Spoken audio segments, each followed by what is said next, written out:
Praise the Lord.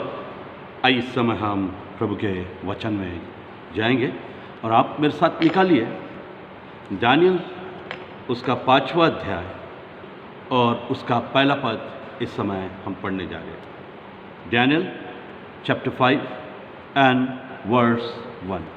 और उसमें यूँ लिखा है, बेलशस्सर नामक राजा ने अपने 1000 प्रधानों के लिए बड़ा भोज किया और उन 1000 लोगों के सामने दाख मधु पिया। आइए हम प्रार्थना करें। महान जीवित अनुग्रहकारी पिता परमेश्वर, हम आपके पवित्र सामर्थशाली नाम से तेरे पवित्र चरणों में आते हैं और इस समय प्रभु जब हम आपका वचन सुनने जा रहे हैं, हमारे मनों की, हमारे जीवनों की, हमारी आत्मा की तू तैयार कर प्रभु, ताकि खुदा बाप आसमानी आज का कलाम हम हर एक के लिए आशीषित हो प्रभु, आत्मिक उन्नति का हो प्रभु जी, और खुदा बाप आसमानी एक रिन्यूअल वो हमारे अंदर लाए, ऐसी प्रार्थना करता हूँ। इसलिए आने वाला कलाम तेरे पवित्र हाथों में सौंपता हूँ और तुझसे विनती करता हूँ कि तेरा पवित्र आत्मा हमसे विशेष रीति से बात करे। तेरे वचन का अभिषेक प्रभु इन वचनों के साथ हर एक घरों में, हर एक सुनने वालों के जीवन में भर जाए, ऐसी प्रार्थना करता हूँ प्रभु जी। आने वाला कलाम तेरे पवित्र हाथों में देते, दुआ को यीशु के नाम से मांगते, इसलिए सुनकर कबूल कर। आमीन। Praise the Lord. प्रियो, हमने 5वां अध्याय और पहला पद पढ़ा है। यहाँ पर मेरे अजीजों एक राजा का वर्णन किया गया है, बेलशस्सर। यह राजा जो था वो बाबिलोन का राजा था और बेलशस्सर जो था नबूकदनेस्सर उसका ग्रैंडसन था। कोई विद्वान कहते हैं कि वो उसका ग्रैंडसन था, कोई कहता है ग्रेट ग्रैंडसन था, लेकिन वो नबूकदनेस्सर के वंशावली से जरूर था, ये बात निश्चित है। और वो जब राजा हुआ, उसके राजा होने की जो परिस्थिति थी बहुत ही विकट थी, क्योंकि उसका जो पिता है उसे फारस ने बंदी बनाकर अपने देश में उसे वे ले गए हैं और ऐसे परिस्थिति में उसके पुत्र को, बेलशस्सर को, इस राज्य को, बाबिलोन के राज्य को संभालना पड़ रहा है। और बेलशस्सर ये जो राजा है, इसने बहुत ही कम समय राज बाबिलोन पर किया हुआ है। देखिए, बेलशस्सर जब राजा था, मैंने आपको बताया है कि उसके पिता को बंदी बनाकर लेकर गया है और फारस की जो आर्मी है, सेना है, इसके राज्य के चारों ओर फैली हुई है कि कब हम बेलशस्सर पर और उसके राज्य पर आक्रमण करें। इतिहास इस प्रकार से बताता है। लेकिन बेलशस्सर जहां पर रहता था उसकी 2 दीवारें थी, outer wall and inner wall. जो आउटर वॉल थी और इनर वॉल थी, दोनों भी 90 से 100 फुट लंबी थी और जैसा रोड चौड़ा होता है उस प्रकार दीवार की चौड़ाई थी। इस कारण से फारसी जो लोग हैं उस पर आक्रमण नहीं कर पा रहे थे और यह राजा अपने आप को बड़ा महफूज अपने राज्य में समझता था। और इसी प्रकार से उसके जीवन में, उसके राज्य में ये चैलेंजेस थे उसे कि भाई पिता भी नहीं है, राज्य भी संभालना है और देखा जाए तो चारों तरफ से वो घेरा हुआ है। पवित्र शास्त्र में हम देखते हैं यहोशाफाट राजा के विषय में, जब वो चारों तरफ से घेरा गया, बाइबल हमको बताती है कि वो परमेश्वर के सम्मुख गया और परमेश्वर से उसने सहायता मांगी और परमेश्वर ने उससे कहा कि अब ये जो लड़ाई है मेरी है, तेरी नहीं, और तू देख मैं क्या करता हूं। और जो उसके विरुद्ध लड़ने आए थे वे आपस ही लड़कर मर गए। तो परमेश्वर के जब हम चरणों में जाते हैं, सो हर एक जो चैलेंजेस हमारे जीवन में होते हैं, परिवार में होते हैं, हर एक चैलेंज को वो अपने ऊपर लेता है और हमारी हर एक लड़ाई को वो लड़ता है। ही इज द फोररनर, वो हमारे आगे आगे होता है। Praise the Lord. लेकिन आइए, ये राजा इतने चैलेंजेस से घिरा हुआ था, इतने परेशानी से वो जा रहा था, उसके आगे अलग अलग चैलेंज थे। ऐसे समय में वो क्या करता है? What does he do? It is very interesting to know what does he do. वो क्या करता है? आइए हम इस 5वें अध्याय में आगे पढ़ते हैं। हमने पहली आयत पढ़ी है कि बेलशस्सर नामक राजा ने अपने 1000 प्रधानों के लिए बड़ा भोज किया और उन 1000 लोगों के सामने उसने दाख मधु पिया। यानी यहां पर उसने एक पार्टी रखी और उस पार्टी में उसने बड़े बड़े लोगों को बुलाया, बड़ा भोज वहां पर किया और इन हजारों लोगों के सामने उसने दाख और मधु पिया। अब देखिए आखिर कि क्या होता है और क्या क्या वो करता है। दाख मधु पीते पीते बेलशस्सर ने आज्ञा दी कि सोने चांदी के जो पात्र उसके पिता नबूखदनेस्सर ने यरूशलेम के मंदिर से निकाले थे उन्हें लाया जाए। यहां पर एक फरमान वो देता है कि जाओ, जो मेरे पिता ने यानी उसके फोरफादर ने, नबूखदनेस्सर ने जो पात्र मंदिर में से लाए थे, जो बर्तन मंदिर में से निकाल कर लाए थे सोने और चांदी के, उसे मेरे पास लाओ।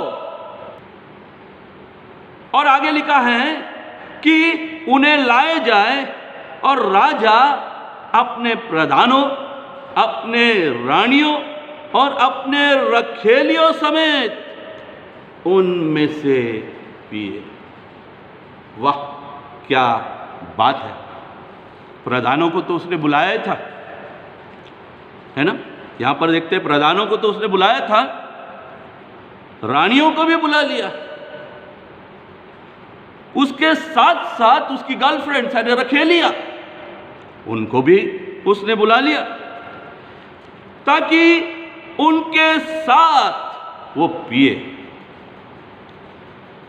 और प्रियो, तब जो सोने के पात्र यरूशलेम में परमेश्वर के भवन के मंदिर में से निकाले गए थे, वे लाए गए और राजा अपने प्रधानों, रानियों और रखीलियों समेत उनमें से पीने लगा। चेस पर चेस चलने लगा, जाम पर जाम चलने लगा और वो बड़ा ही खुश था कि मैंने इन्हें यौनार पर प्रधानों को बुलाया है। इतना ही नहीं, आज मेरी रानियां भी मेरे साथ है। इतना ही नहीं, मेरी गर्लफ्रेंड्स, मेरी रखेलियां भी मेरे साथ है और बड़ा मजा आ रहा है, बड़ा मजा आ रहा है। और शायद वो सबको बोल रहा होगा, अभी तो पार्टी शुरू हुई है मेरे भाई, अभी तो पार्टी शुरू हुई है। और पार्टी जब शुरू हुई है तो उसने सोने और चांदी के बर्तनों में पीने की चाह रखी और सबके साथ वो मजे से इन दाख मधुओं को पी रहा था। अजीजों, परमेश्वर का वचन हमको बताता है कि यहां पर हम देखते हैं कि नबूखदनेस्सर ने परमेश्वर के भवन में से इन सोने और चांदी के पात्र को, बर्तनों को लेकर अपने राज्य में आया था। लेकिन उन बर्तनों को उसने एक जगह महफूज रखा था। उसने न कभी उन बर्तनों का इस्तेमाल किया, न उस बर्तनों में उसने कभी मदिरा पिया, न वो बर्तन कभी निकाले गए, क्योंकि मुझे ऐसा लगता है नबूखदनेस्सर इस बात को जानता था कि हर एक पात्र, हर एक बर्तन जो परमेश्वर के भवन में रखा जाता था, छोटा हो या बड़ा हो या छोटे से छोटा क्यों ना हो, हर एक जो बर्तन है उसमें उसे अभिषेक करके, तेल से अभिषेक करके, अनॉइंट कर कर परमेश्वर के भवन में रखा जाता था, और उसने इसका कभी इस्तेमाल नहीं किया। लेकिन यहां पर बेलशस्सर की परिस्थिति देखिए कि अब उसको जब चढ़ गई है, जब उसने बहुत पी लिया है, ऐसा कहते हैं ना कि अगर झिंगुर भी पी ले तो पहलवान हो जाता है, और पीने के बाद हम देखते हैं कि हम बहुत बड़ी बड़ी बात करते हैं, मैं ऐसा कर दूंगा, वैसा कर दूंगा, मैं ये दे दूंगा, मैं चांद तारों को तोड़ के ला लूंगा, और जब उतर जाती है तो मैंने तो ऐसा नहीं कहा।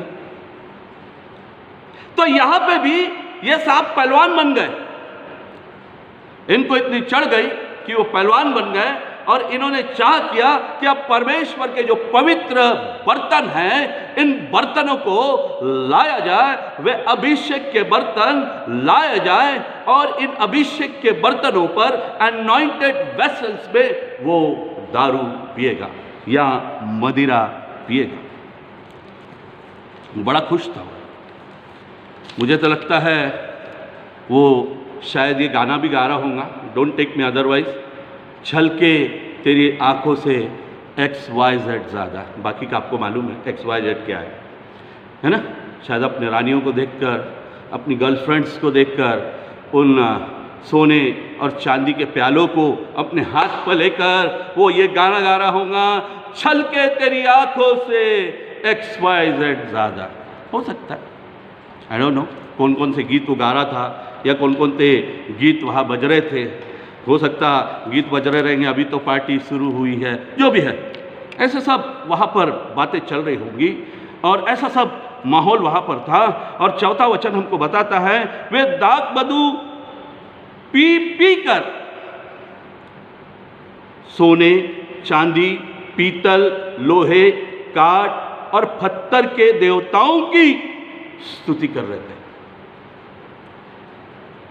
यहां पर परिस्थिति ऐसी है कि भाई अब तो पी लिए हैं, उसके साथ साथ अब वो जहां जो ईश्वर उसके वहां थे, बाबिलोन के, सोने के, चांदी के, पीतल के, लोहे के, काठ के, पत्थर के, इन देवताओं की वे स्तुति करने लगे, शायद उनके आगे नाचने लगे, उनकी महिमा करके लगे, उनकी आराधना करने लग गए सब जन। इस बात को हम यहाँ पर पढ़ते हैं कि वे इन देवताओं की पूजा या अर्चना या उपासना करने लगे। यानी he was not respecting the vessels of God, और जिस परमेश्वर के पात्र उसकी कोई आदर सत्कार वो नहीं कर रहा था, लेकिन उन बर्तनों के साथ जीवित परमेश्वर के अभिषिक्त जो बर्तन थे उनके उपयोग वो अपने देवताओं को प्रसन्न करने के लिए, अपने देवताओं की उपासना करने के लिए कर रहा है। क्या विडंबना है, क्या परिस्थिति है मेरे अजीजों यहाँ पर, कि वो यहाँ पर एक ऐसा काम कर रहा है जो शायद किसी को भी पसंद नहीं आएगा। एक ऐसे वेसल को चुने हुए, पौलुस के विषय में बाइबल बताती है प्रेरितों के काम 9:15 में कि पौलुस चुना हुआ पात्र है। उसी प्रकार से मैं और आप भी चुने हुए पात्र है। और अगर आप पहला पत्रस उसका 2 अध्याय 9वां और 10वां पद पढ़े तो तुम चुना हुआ वंश हो, अलग किए हुए लोग हो, राज्य पदाधिकारी हो। तो परमेश्वर के वो लोग हैं जिसे परमेश्वर ने खरीदा है, अलग किया है। ऐसे हम पात्र हैं जिन्हें परमेश्वर ने शुद्ध किया है। अपने लहू के द्वारा, और परमेश्वर ने वो तेल जो पवित्र आत्मा का तेल है हमारे अंदर डाल रखा है, हमें पवित्र आत्मा से भर कर रखा है। लेकिन हम क्या कर रहे हैं? What are we doing with this vessel?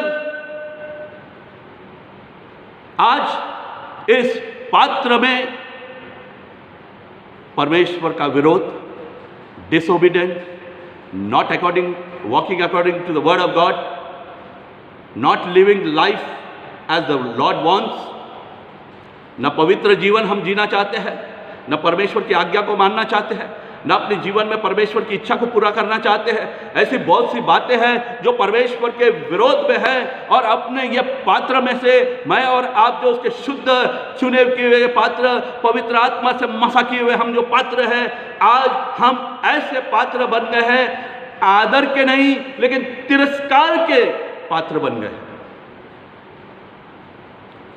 In vessels का उपयोग उसने उत्तम रीति से नहीं किया, दूसरों को वो महिमा दे रहा था।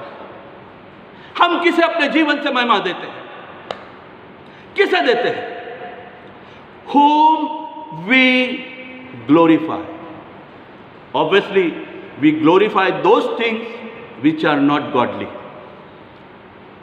और आज भी हम परमेश्वर के रहने के बावजूद भी, चुना हुआ वंश रहने के बावजूद भी, यह पात्र गंदा है, यह पात्र अशुद्ध है, यह पात्र तिरस्कृत है, क्योंकि यहां पर परमेश्वर को महिमा नहीं दी गई। और प्रियो, वो अपने मजे में था, मजा कर रहा था, रानियों के साथ, रखेलियों के साथ, प्रधानों के साथ अच्छा अच्छा भोजन उसने बनाया था। आजकल होटल बंद है, बहुत याद आती है तंदूरी चिकन की। यस सर, बच्चे सब बोल रहे थे हाँ, अरे यहाँ तो बड़ा भोज है, क्या क्या नहीं बनाया होगा उसने। लोगों को प्रसन्न करने के लिए एक बड़ा भोज उसने रखा। पार्टी अच्छी शुरू है, बड़ा जाम पे जाम चल रहा है, दाक मधु पे दाक मधु लाया जा रहा है, चांदी के सोने के पात्रों में पिया जा रहा है, सोने चांदी काठ लकड़ी और पत्थर के देवताओं की उपासना की जा रही है। वाह क्या माहौल है। पार्टी अभी बहुत पिक पर आ चुकी है, लेकिन आगे क्या होता है इस बात को हम देखेंगे वचन 5 में कि उसी घड़ी यानी उसी समय मनुष्य के हाथ की सी कई उंगलियां निकलकर दीवट के सामने राज मंदिर के दीवार के चूने पर कुछ लिखने लगी, और हाथ का जो भाग लिख रहा था वह राजा को दिखाई पड़ा। इन सब पार्टी के जोश में, पार्टी बड़े उफान में थी, ऐसे समय में कुछ तो हुआ, ऐसे समय में कुछ ऐसा हुआ और वो राजा ने देखा कि उंगलियां जो है भीत पर, दीवार पर कुछ लिख रही है। It is writing something. ये क्या लिख रहे हैं, क्यों लिख रहे हैं, कौन लिख रहा है, यह हम आगे देखेंगे। लेकिन यहां पर बताया गया है कि वो उंगलियां जो हैं वो लिख रही थी, और राजा की परिस्थिति देखिए क्या होती है 6वें पद में। उसे देखकर राजा भयभीत हो गया। क्वाइट नेचुरल, हाथ आ जाए आधा कटा हुआ और कुछ लिखना शुरू कर दे या आपके आगे घूमना शुरू कर दे, परिस्थिति पूरी बिगड़ जाएंगी। और ऐसा लिखा है आगे, राजा देखकर भयभीत हो गया और वह मन ही मन घबरा गया, उसे डर लगने लगा और उसकी कमर के जोड़े ढीले पड़ गए। अरे वाह, बेल्ट ढीला हो गया। अभी तक तो नाच रहे थे साहब, अभी तक तो आराधना कर रहे थे साहब, लेकिन अब बेल्ट क्या हो गया, ढीला हो गया। होश क्या हो रहे हैं, ठिकाने आ रहे हैं कि भाई ये क्या चल रहा है पार्टी टू नाइट में। और आगे लिखा है, कांपते कांपते उसके घुटने एक दूसरे से टकराने लगे। यानी ये जो घुटने हैं वो टकराने लगे, इतना वो घबरा गया था। आपको थोड़ा ऊपर फिर से लेकर जाता हूं कि बेलशस्सर की परिस्थिति मैंने बताया था बड़ी विकट थी, कि वो चारों तरफ से घिरा हुआ था, उसका पिता उस राज्य में नहीं था और बड़े चैलेंजेस के साथ उसको राज्य चलाना पड़ रहा था। ऐसे समय में जो उसे करना था कि परमेश्वर के चरणों पर वो घुटनों पर गिरकर प्रार्थना करे, परमेश्वर से मांगे कि परमेश्वर उसकी सुरक्षा करे, उसके पिता को छुड़ा कर लाए, या फारस की सेना को परमेश्वर हराए। लेकिन ये घुटने जो है परमेश्वर के सम्मुख टिके नहीं, ये घुटने अन्य देवताओं के सम्मुख थरथरा रहे थे, नाच रहे थे, ये पैर स्तुति गा रहे थे। और अचानक इन उंगलियों को देखकर ये घुटने जो है कांपने लग गए। क्योंकि अजीजों, कई बार जब परमेश्वर कुछ करता है तो हमें ठिकाना नहीं होता कि हम कहां से क्या कर सकते हैं। ऐसा लिखा है, उंगली, हम उंगली का उपयोग बराबर करते हैं दूसरों को पता नहीं कि मैं तेरे को देख लूंगा, देख मैं तेरे साथ क्या करता हूं। लेकिन यहां पर देख कि परमेश्वर उसके साथ क्या करता है। क्योंकि जब परमेश्वर की उंगलियां चलती है तो एक ऐसा फरमान आता है,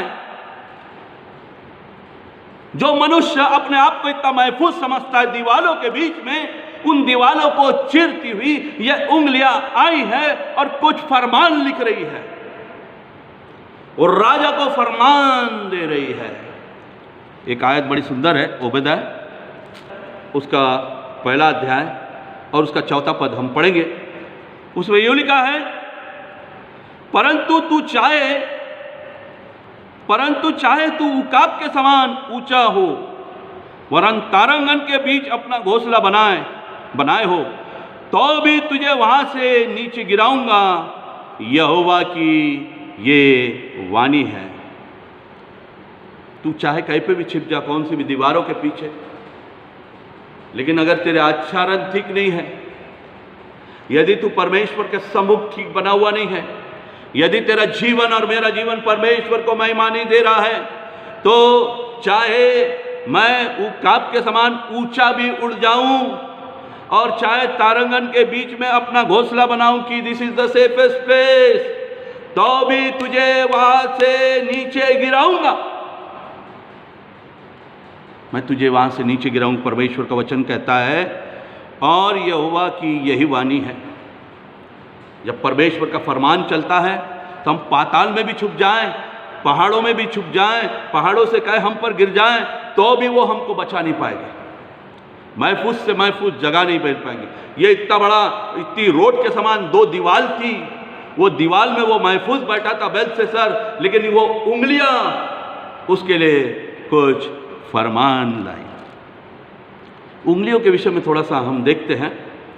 सुसमाचार उसका 11वां अध्याय और उसका 20 पद क्या कहता है, प्रभु यीशु मसीह क्या कहते हैं, but if I with the finger of God cast out devils, no doubt the kingdom of God is upon you. प्रभु यीशु मसीह कहते हैं उंगली के विषय में कि यदि ये उंगली जो है it will cast out devil, Hindi में ऐसा लिखा नहीं है, इसलिए मैंने इंग्लिश बाइबल में से आपके लिए पढ़ा है, और लिखा हुआ है if I cast out with this finger the devil, तो ऐसा समझना कि परमेश्वर का राज्य आ गया है। हाँ प्रियो, हम मुझे और आपको उस प्रभु यीशु मसीह की उंगली की आवश्यकता है, मेरे और आपके विरुद्ध फरमान लिखने के लिए नहीं, लेकिन ये उंगली प्रभु यीशु मसीह की चाहिए कि मेरे और आपके जीवन में से शैतान के कार्य, शैतानी जीवन, शैतानी आत्माएं, शैतानी जो हरकतें हैं, शैतानी जो बातें हैं, शैतान ने जो हमको ग्रस्त करके रखा है, उन बातों को हमारे जीवन से वो निकाल सके, कि हम पर परमेश्वर का राज्य आ जाए, हम परमेश्वर के राज्य के भागी हो जाए, हम परमेश्वर के राज्य के समान हो जाए। उस उंगली की हमको जरूरत है। वो उंगली की जरूरत नहीं है हमें जो मेरे और आपके मृत्यु का फरमान लिख रही है, लेकिन उस उंगली की मुझे और आपको आज आवश्यकता है कि यीशु मसीह he want to strike out the devil from our life, our family, strike out, he want to remove the devil from our life. आगे हम देखते हैं, एक बार एक व्यभिचारिणी स्त्री प्रभु यीशु मसीह के पास लाई गई और उन्होंने उसे बहुत से व्यवस्था की बातें बताई। तब प्रभु यीशु मसीह झुक गए और फर्श पर कुछ लिखने लग गए, और वो जब लिखने लग गए, मेरे अजीजों, जो भीड़ उस पर तौमत लगा रही थी, जो भीड़ उसके विरोध में खड़ी थी, एक एक करके वहां से चले गए, क्योंकि यीशु ने कुछ ऐसा लिखा था। प्रियो, मुझे कभी कभी लगता है, let what other think about you, let what, लोगों को जो सोचना है आपके विषय में सोचिए, जो भी सोचना है कि ये मसीह है, ये परमेश्वर का दास है, ये बड़ा परमेश्वर के पीछे चलने वाला है, ये बड़ा धर्मी है, लोगों को जो सोचना है सोचने दीजिए। लोग शायद आपको बेवकूफ कहेंगे, लेकिन बेवकूफों को भी परमेश्वर ने, इस संसार के मूर्खों को ही चुन लिया। संसार आपको मूर्ख समझता होगा, लेकिन God will put them to shame, परमेश्वर उनको शर्मिंदा करेगा, क्योंकि जब परमेश्वर अपने हाथ में सब लेता है हमारे जीवन का, परमेश्वर ने उस स्त्री को जब क्षमा किया तो वो उसके पीछे सतत चलने वाली हो गई। हमारे जीवन में से भी परमेश्वर इन बातों को निकालकर, लोग आपके विषय में क्या समझते वो मैं नहीं जानता, लेकिन प्रभु जब हम लिखता है तो दूसरों को वो शर्मिंदा करता है और हमारे जीवन को वो उभारता है। सिनाई पर्वत पर हम देखते हैं कि परमेश्वर द्वारा एक हाथ के समान मूसा ने देखा और 10 आज्ञाएं लिखी गई। अजीजों, आज मुझे एक बात बता दीजिए, स्वर्ग की पुस्तक में परमेश्वर ने अपने हाथों से अपनी उंगलियों का इस्तेमाल करके मेरा और आपका नाम सुनहरे अक्षरों में लिखा हुआ है। आई थिंक गोल्डन इंक शायद इस्तेमाल की गई होगी, I don't know, but that ink is different, those fingers are different, those hands are different, the book is different. लेकिन आज ये जो पात्र है, मैं और आप क्या कर रहे हैं? इस पात्र के द्वारा हम किसको महिमा दे रहे हैं, किसके पीछे जा रहे हैं? हम अपने आप को काय से भरते जा रहे हैं? हमें तो चाहिए आत्मा से परिपूर्ण होते जाए, रूहानी ताकतों से हम परिपूर्ण होते जाए, परमेश्वर के कलाम से हम परिपूर्ण होते जाए, पवित्र आत्मा के सामर्थ के चलाए हम चले, ये भरता जाए, ये भरता जाए परमेश्वर के द्वारा। लेकिन हम क्या कर रहे हैं? आइए आगे हम फिर चले, दानियल उसका 5वां अध्याय, आगे भी तो पढ़ना पड़ेगा। आगे लिखा हुआ है, जब आप आयत 7 से 9 तक पढ़ते हैं, राजा ने सब प्रकार के पंडितों को, हर प्रकार के विद्वानों को, जो इन बातों को समझाकर बता सकते थे, बुलाया और कहा कि जो कुछ लिखा है उसको आप अर्थ पढ़कर अगर समझाएगा तो उसे बैंजनी रंग का वस्त्र और गले में सोने की मोटी मोटी कंठमाला, चेन दी जाएंगी और मेरे राज्य में तीसरा वही प्रभुता करेगा। Praise the Lord. ये चेन वो है जो प्रभु देता है। कई बार हमको बहुत आदत होती है दिखाने की चेन, लेकिन हमने चाहिए कि अपना जीवन प्रभु को ज़्यादा दिखाए, है ना। अपना जीवन परमेश्वर का, हमारा जीवन औरों को परमेश्वरीय हम दिखाएं, वह महत्वपूर्ण है। लेकिन यहाँ पर लिखा हुआ है ये 3 वस्तुएं, 3 बातें उसे मिलेगी। और 9वें वचन को जब हम पढ़ते हैं, इस पर बेलशस्सर राजा बहुत घबरा गया और भयातुर हो गया, और उसके प्रधान भी बहुत व्याकुल हो गए, क्योंकि कोई भी इसका अर्थ बता नहीं पा रहा था कि उस दीवार पर क्या लिखा हुआ है। No one was able to tell this. कोई इस बात को बता नहीं पा रहा था। इतने बड़े बड़े विद्वान, इतने बड़े बड़े लोग हैं, वो कुछ बता नहीं पा रहे थे। आज की परिस्थिति हम देखते हैं कि आज लोग इतने विद्वान हैं, आज पूरा संसार कोविड-19 से ग्रस्त है, लेकिन कोई भी वैक्सीन बना नहीं पा रहा। किसी की बुद्धि बराबर काम नहीं कर रही, क्योंकि जब परमेश्वर का मार संसार झेलता है तो किसी की बुद्धि चलती नहीं।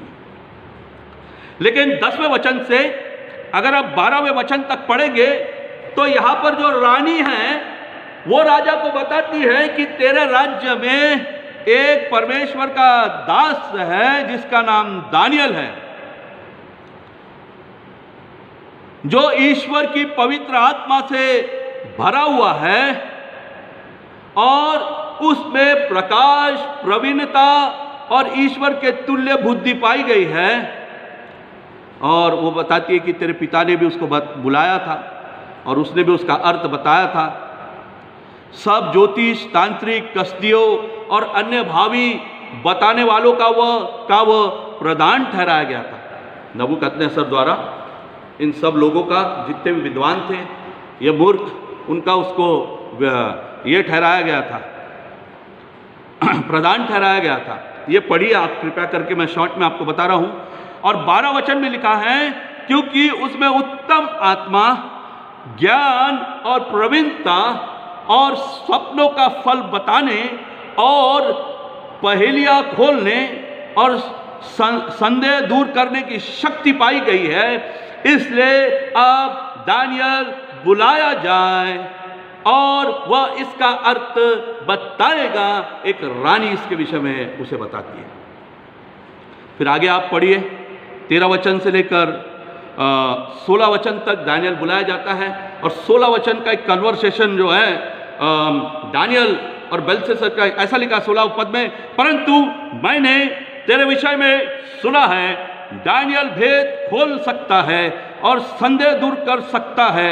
इसलिए अब यदि तू उस लिखे हुए को पढ़ सके तो उसका अर्थ भी मुझे समझा सके, तो तुझे बैंजनी रंग का वस्त्र और तेरे गले में सोने की कंठमाला पहनाई जाएंगी और राज्य में तीसरा तू ही प्रभुता करेगा। वाह वाह। दानियल को भी वही बताया गया कि भैया 3 चीज तुझे मिलेंगे, बैंजनी वस्त्र, रंग के वस्त्र, मोटी मोटी चेन, कंठमाला, और कि you will be the third person who will rule this country और दिस प्लेस। ऐसी परिस्थिति। दानियल बड़ा खुश हो गया होगा, दानियल बड़ा खुश हो गया। वाह वाह, बैंजनी वस्त्र भी मिलेगा। दानियल खुश हुआ, मोटी वाली सोने की चेन मिलेगी। दानियल खुश हुआ, I will be the third person to rule. किसको अच्छा नहीं लगता ऐसा? किसे अच्छा नहीं लगता? हर एक को चाहिए ये, हर एक को चाहिए कि ऐसी कंठमाला मिले, ऐसे वस्त्र मिले, ऐसा अधिकार मिले। और आज एक दौड़ है पासबानों में, परमेश्वर के दासों में, कि कौन अच्छा मोटा हमको देगा तो हम उनके लिए अच्छे अच्छे वचन बोलेंगे, उनके पीछे ही जाएंगे, उनके घर ही को ज़्यादा विजिट करेंगे, उनके ही घर में हम पाए जाएंगे। कुछ कुछ लोग पास्टरों को, परमेश्वर के दासों को भी लालच देते हैं, आप ऐसा करिए, तो मैं आपको ये दूंगा। तो बड़े घुटने तोड़ के पास्टर लोग भी कई बार मैंने देखा है कि वो प्रार्थना करने लग जाते हैं उनके लिए, क्योंकि उनको कुछ मिलने वाला है। लेकिन दानियल के विषय में बाइबल हमको बतलाती है 17वें पद में, दानियल ने राजा से कहा अपने दान अपने पास रख ले भैया, हाँ,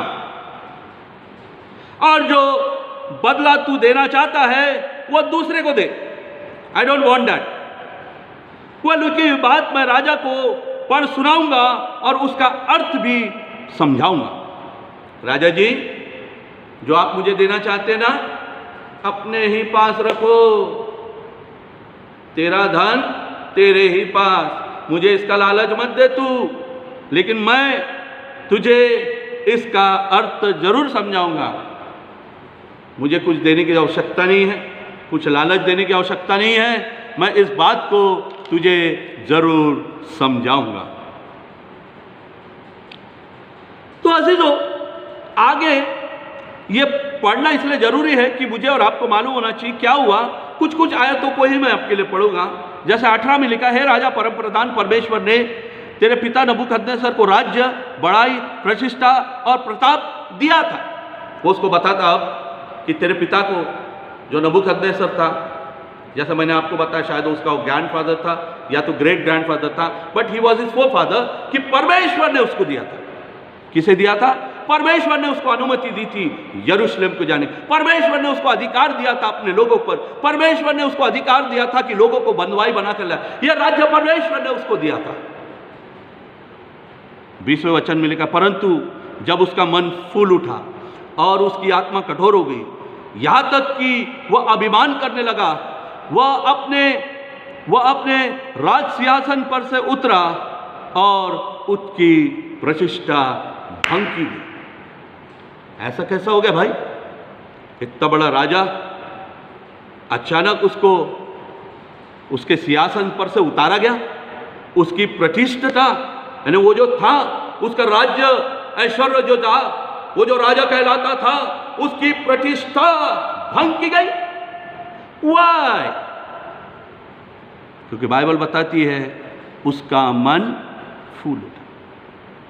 निश्चित ही जब जब हमारा मन फूल जाता है, तब तब प्रियो हम वहीं से गिरना शुरू करते हैं। यहाँ पे मैं बहुत से वचन बताना चाहूँगा, लेकिन समय होता जा रहा है, मुझे जल्दी जल्दी बोलना है। और आप जानते हो घमंडी का अक्षर क्या होता है। यहाँ पर एक एग्जाम्पल दिया गया है कि वो अपने आप में अभिमान करने लगा, और वो, परंतु वहाँ लिखा है, तब वो अपने सिंहासन से उतारा गया और उसकी प्रतिष्ठा भंग हो गई। वह मनुष्य से निकाला गया। अरे भाई, इंसानों से भी निकाला गया। वो एक इंसान, एक राजा, प्रतिष्ठित राजा, पावरफुल राजा। Oh my God, what a condition! क्या बात है, क्या बात है कि अब तो वो सिंहासन से निकाला गया, उसकी प्रतिष्ठा भंग की गई, मनुष्य से भी निकाला गया, और उसका मन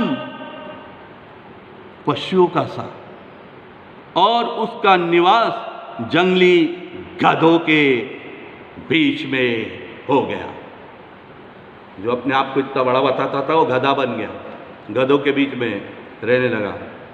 जब बुद्धि भ्रष्ट हो जाती है ना, तब ऐसा होता है।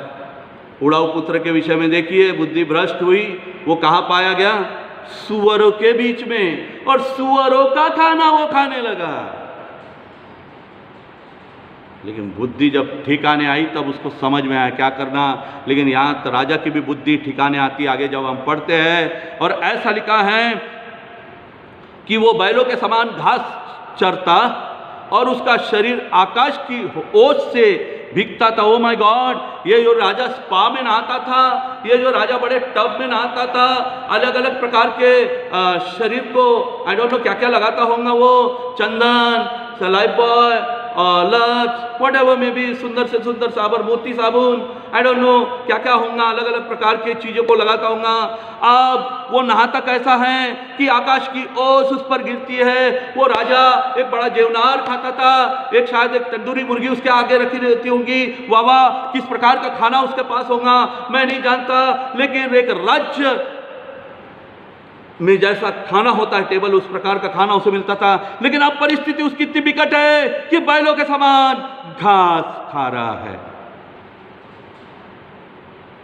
आगे लिखा है, जब तक कि उसने जान न लिया कि परम प्रधान परमेश्वर मनुष्य के राज्य में प्रभुता करता है और जिसे चाहता है उसको उस पर अधिकारी ठहराता है।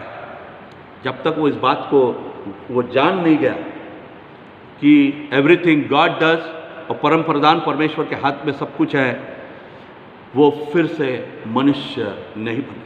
ही was given a second chance. प्रियो, हमारा जो परमेश्वर है, he is a God of second chance. हर एक को दूसरा मौका देता है।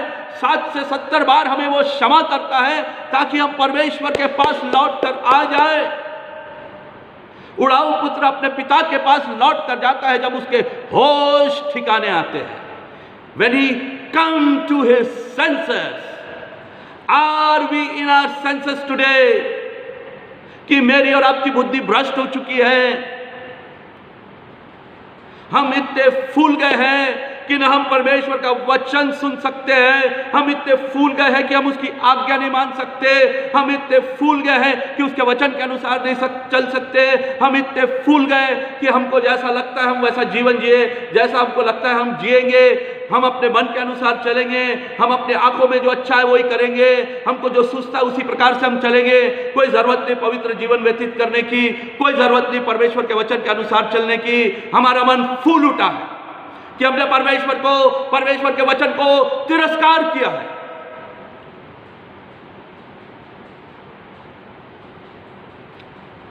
यहां पे आगे 22 जो वचन है, आज का थीम वर्स है, आज के थीम वर्ड्स है ये 22 वचन हम पढ़ रहे हैं। दानियल उसका 5वां अध्याय 22 वचन। तो भी है बेलशस्सर, तू जो उसका पुत्र है और ये सब कुछ जानता था, तो भी तेरा मन नम्र नहीं हुआ। Even though you know everything, still you didn't humble yourself. हे भाई, कहां है तू तो बचपन से सब जानता है। संडे स्कूल गया, प्रभु भोज लेता है, रे मेरे भाई। दूढ़ीकरण ले लिया, हाँ मेरे भाई। हर संडे चर्च जाता मेरे भाई, सब कुछ करता मेरे भाई, लेकिन तेरा मन तो नम्र नहीं है। सब कुछ जानने के बाद भी तू परमेश्वर के साथ क्यों नहीं चल सक रहा? तू परमेश्वर में बढ़ क्यों नहीं रहा है?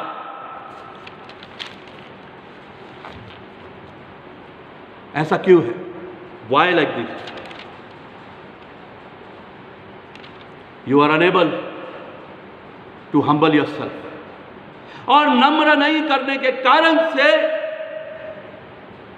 पवित्र शास्त्र में बताती है कि लूसीफर ने जब अपने आप को नम्र नहीं किया, वो ढकेल दिया गया, फेंक दिया गया। हमें भी उस धधकती अग्नि में एक दिन फेंका जाएगा। मेरे अजीजों, इस बात को आप याद रखो।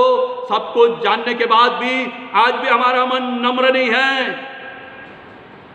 सब कुछ जानने के बाद कि दुनिया में आज क्या हो रहा है, यह अंतिम समय है, खुदा के आने का समय है, खुदा के वचन की पूरी बातें हो रही है, फिर भी हमारा मन नम्र नहीं है। Still we are not humbling ourself. अभी भी हम पश्चाताप नहीं कर रहे हैं। अभी भी हम अपने जीवन को परमेश्वर के हाथ में नहीं दे रहे हैं। दुनिया के चारों ओर की आज की जो परिस्थिति है मेरे अजीजों, उसे देखकर भी, उस पर मैं आऊंगा लास्ट में, फिर भी हम अपने आप को नम्र नहीं कर रहे। आगे लिखता है, वरन तूने स्वर्ग के प्रभु के विरुद्ध सिर उठाकर उसके भवन के पात्र मंगवाकर अपने सामने रखवा लिए और अपने प्रधानों, रानियां, रखरियों समेत तूने उसमें दाख मधु पिया और चांदी, सोने, पीतल, लोहे, काठ और पत्थर के देवताओं को जो ना देखते, न सुनते, न कुछ जानते, उनकी स्तुति की। परंतु परमेश्वर जिसके हाथ में तेरा प्राण है, जिसके वश में तेरा सब चलना फिरना है, उसका सामना तूने नहीं किया। बड़ा वर्स डियर फ्रेंड्स, यहां पर परमेश्वर का कलाम क्या कहता है, देखिए कि परंतु परमेश्वर जिसके हाथ में तेरा प्राण है, पहली बात, और जिसके वश में तेरा सब चलना फिरना है, आना और जाना वो जानता है, उसका सामना तूने नहीं किया, यानी उसके सम्मुख तू ठहरा नहीं रहा, बना नहीं रहा। What a words! इस पे एक संदेश होना चाहिए। May be God willing next time I will do. आगे 24वें वचन में हम देखते हैं, तब ही यह हाथ का एक भाग उसकी ओर से प्रकट किया गया और वे शब्द लिखे गए। जो शब्द लिखे गए वे ये है, मने मने तकेल और उम्मीद। इस लेख का अर्थ यह है, मने अर्थात परमेश्वर ने तेरे राज्य के दिन गिनकर उसका अंत कर दिया गया है। ये अरबिक सेंटेंस थे जो परमेश्वर ने लिखे थे, और मैंने आपके आगे पढ़ा है कि क्या वो शब्द लिखे थे। जरा हम जल्दी जल्दी आगे जाएंगे, और भी बातों को मुझे आपके सम्मुख रखना, मैं जल्दी जल्दी रखने की कोशिश करूंगा। यहाँ पर पहली बात लिखी गई है कि परमेश्वर का वचन उससे कहता है कि मने का अर्थ परमेश्वर ने तेरे राज्य के दिन गिनकर उसका अंत कर दिया है। हाँ मेरे प्रियो, उसने अपने आप को नम्र नहीं किया, और यहां पर उसका हशर हम देखते हैं कि परमेश्वर कहता है कि मैंने तेरे राज्य का अंत कर दिया है। तेरे दिन गिन कर लिखा है, दिन गिनकर उसका अंत कर दिया है। तेरे राज्य के दिन गिनकर मैंने उसका अर्थ किया। पवित्र शास्त्र भजन संहिता 90 और 12 में कहती है, परमेश्वर मुझे अपने दिन गिनने की समझ दे, बुद्धि दे। आज मुझे और आपको अपने दिन गिनने की समझ चाहिए है, क्योंकि परिस्थितियां विकट है, परमेश्वर का आना निकट है, और परमेश्वर चाहता है कि हम अपने दिनों को गिने। यदि आप अय्यूब उसका 14 अध्याय निकाले, आप जरूर से 5 से 14 पढ़ना। अय्यूब उसका 14 अध्याय 14 और हम 5वें वचन से 14वें वचन में कुछ आयतों को देखते हैं। आप पूरा इसे पढ़ना, मैं कुछ आयतों को पढ़ता है। ऐसा लिखा है, मनुष्य के दिन नियुक्त किए गए हैं और उसके महीनों की गिनती तेरे पास लिखी है, और तूने उसके लिए ऐसी सीमा बांधी है जिसे वह पार नहीं कर सकता। ऑलरेडी उसने दिन नियुक्त किया है, गिन कर रखा है, सीमा बांध के रखा है। Where is the end? मैं जल्दी जल्दी पढ़ता हूँ इन वचनों को। आगे ऐसा लिखा है 7 में, वृक्ष के लिए तो आशा रहती है कि वो चाहे काट डाला भी जाए तो भी फिर पनपेगा, उसे नर्म नर्म डालियां निकलती ही रहेगी। ये वृक्ष के लिए आशा है। आगे लिखा है 10वें वचन में, परंतु मनुष्य मर जाता और पड़ा रहता है, जब उसका प्राण छूट गया तब वह कहाँ रहा? उसका प्राण छूट जाएगा तो वो कहाँ रहा? 12 वचन में लिखा है, वैसे ही मनुष्य लेट जाता और फिर नहीं उठता, जब तक आकाश बना रहेगा तब तक वह न जाएगा और न उसकी नींद टूटेगी। ये परमेश्वर का वचन कहता है कि वो लेटा रहेगा और नहीं उठेगा। फिर आगे लिखा हुआ है 14 वचन में, यदि मनुष्य मर जाए तो क्या वह फिर जीवित होगा? जब तक मेरा छुटकारा ना होता तब तक मैं अपनी कठिन सेवा के सारे दिन आशा लगाए रहता। यहाँ पर बड़ा सुंदर लिखा हुआ है, अय्यूब बताता है मनुष्य के दिनों के विषय में। इन बातों को थोड़ा आप और पढ़ना और समझना, इसको एक्सप्लेन करने हम और समय व्यतीत नहीं कर पाएंगे, इसलिए आइए अब हम जाएंगे भजन संहिता 39, और इस भजन संहिता 39 को आप जरूर पूरा पढ़िए, एटलीस्ट 13 आयत तक, पूरी 13 आयतों को पढ़िए। मैं केवल चौथा और 13वां वचन पढ़ूंगा।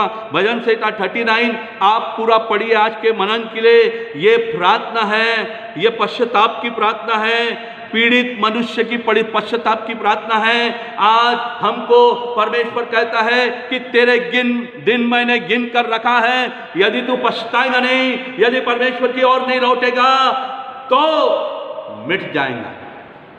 यहाँ पे लिखा हुआ है प्रार्थना है, ये गिड़गिड़ाहट है, पश्चाताप है। यह पश्चाताप आज हमको करने की जरूरत है, घुटनों पे आके।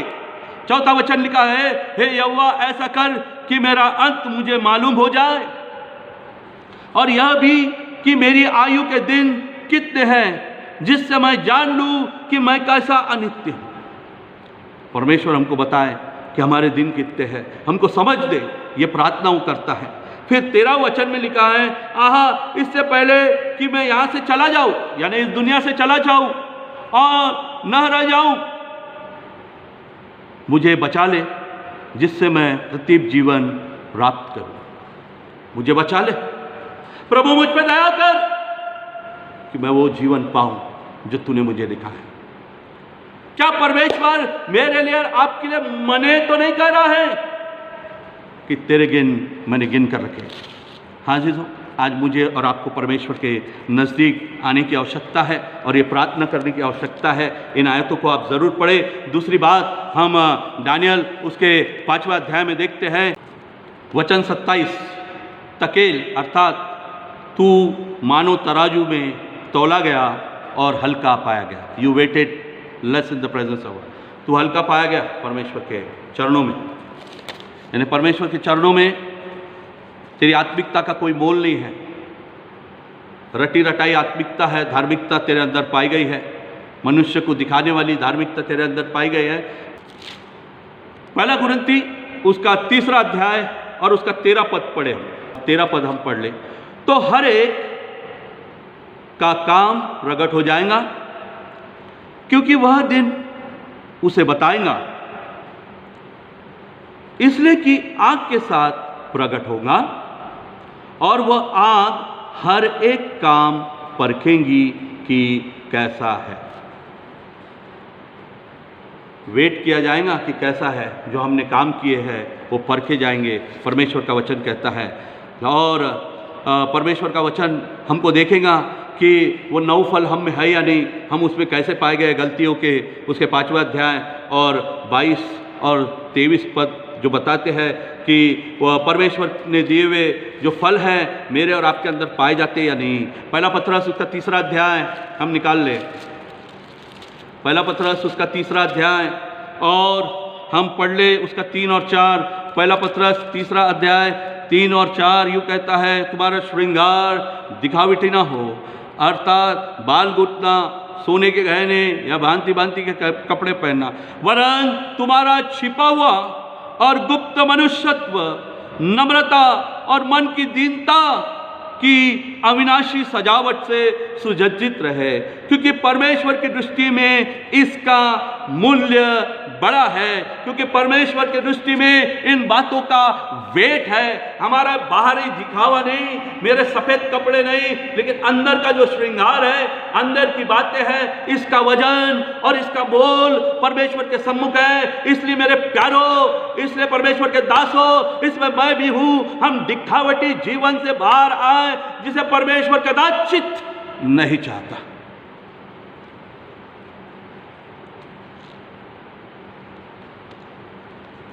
अट्ठाईस वचन, परेश अर्थात तेरा राज्य बांटकर मादियों और फारसियों को दिया गया है। जो अनंत जीवन तुझे मिला था वो अब तेरा नहीं रहा, वो दूसरों को दे दिया गया।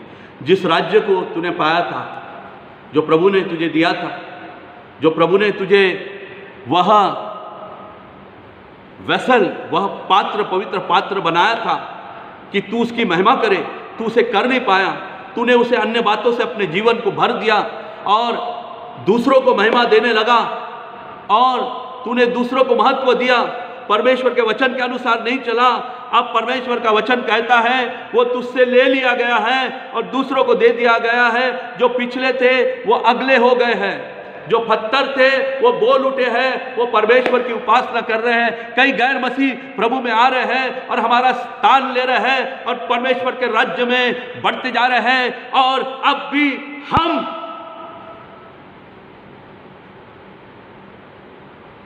दूध पी रहे हैं। अब तक तो हम मांस खाने वाले हो जाना था, तंदुरुस्त हो जाना था, परमेश्वर में मजबूत हो जाना था, लेकिन अब भी हमको दूध की लालसा है। अगर हम यही दूध की लालसा ऐसे लॉप्सी फॉक्सी मसीहत में रहेंगे तो ये हमसे छीन लिया जाएगा। मेरे अजीजों, इस बात को आप ध्यान रखिए। चौथी बात जो यहाँ पर लिखी है, दानियल को बख्शीश दिया गया है। परमेश्वर ने यहाँ पर राजा ने रिवार्ड किया गया। परमेश्वर के जो लोग होते हैं, परमेश्वर के वचन के अनुसार जो चलते हैं, उनको ये दुनिया रिवार्ड देती है और रिस्पेक्ट देती है। ये परमेश्वर के लोग हैं, we get this reward and we get that respect. लेकिन परमेश्वर के लोगों को इस पृथ्वी पर भी नहीं, लेकिन स्वर्ग में इससे भी बड़ा रिवार्ड और रिस्पेक्ट मिलने वाला है। इसलिए परमेश्वर के हम बने रहें। दानियल को रिवार्ड मिला गया। 30वां वचन लिखा है, उसी रात कसदियों का राजा बेलशस्सर मार डाला गया और दारा मादी जो कोई 62 वर्ष का था राज्य गद्दी पर विराजमान हुआ।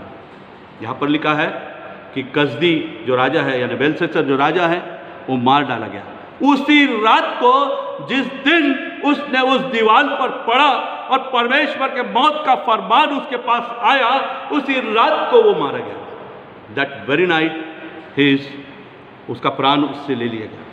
उसने सोचा है मेरे प्राण, खा पी और मजा कर, वाह वाह, लेकिन मूर्ख, उसी दिन तेरा प्राण तुझसे ले लिया गया। वैसे हमारी परिस्थिति आज अजीजों है, हमको लगता है खाओ पियो मजा करो, एक दिन तो मरना है, एक दिन तो जाना है, लेकिन ऐसे क्यों जाना है? लेकिन हम मूर्ख हैं अगर हम आज भी इसी परिस्थिति में, इसी में जीवन में तेरे लिए बहुत कुछ रखा है, खा पी मजा कर, यही ख्यालात अगर हमारे रहेंगे तो उसी रात को, यानी उसी समय से हमारा आत्मिक जीवन मरना शुरू हो जाएगा। एक आयत बड़ी सुंदर है, नीतिवचन 14:14, नीतिवचन 14:14 ऐसा लिखा हुआ है, जिसका मन ईश्वर की ओर से हट जाता है वह अपनी चाल चलन का फल भोगता है, परंतु भला मनुष्य आप संतुष्ट होता है। जिसका मन ईश्वर से भटक जाता है मेरे अजीजों, वह अपनी चाल चलन का फल भोगता है, यह याद रखना है। परंतु भला मनुष्य आप संतुष्ट होता है। तो मेरे प्यारों, इस बात को आप स्मरण रखिए। आइए अंतिम बात सुनकर हम समाप्त करेंगे। बड़े जल्दी मैं कहूँगा कि प्रियो, आज हम अंतिम दिनों में हैं। प्रभु यीशु मसीह ने बहुत सी भविष्यवाणियाँ अंतिम दिनों की है और मत्ती रचित सुसमाचार उसके 24 अध्याय में हम पढ़ते, लूका रचित सुसमाचार उसके 21 अध्याय और उसके 11 पद में तो हम अकाल, भूकंप और ऐसी बहुत सी बातों के विषय में हम पढ़ते हैं। आज की परिस्थिति के विषय में हम पढ़ते हैं। और प्रियो, आज की परिस्थिति ऐसी है कि महामारी इसी अध्याय में, इसी वचन में लिखी है। अकाल के विषय में लिखा गया है, टिड्डी दल आ गया है और वो अकाल को ला रहा है। टिड्डियों के विषय में प्रकाशित वाक्य उसके 90 अध्याय 3 और 7वें वचन में लिखा गया है। टिड्डियों के विषय में हम जानते हैं कि वो पूरा को पूरा नाश करके जाते हैं। और आज ऐसी परिस्थिति है कि टिड्डियों को भगाने लोग भाग रहे हैं। और प्रियो, एक ही समय ये 2-3 महीनों में अकाल गिरना हो गया है, भूकंप आना शुरू हो गया है और तूफान आ रहा है, बारिश आ रही है, अभी भी बर्फ गिर रहा है, उत्तराखंड में बाढ़ आ रही है। ये इन्हीं दिनों में हो रहा है, 2-3 महीने में। इस बात को हम देखते हैं, महामारी फैली हुई है कि कोविड-19 आ चुका है।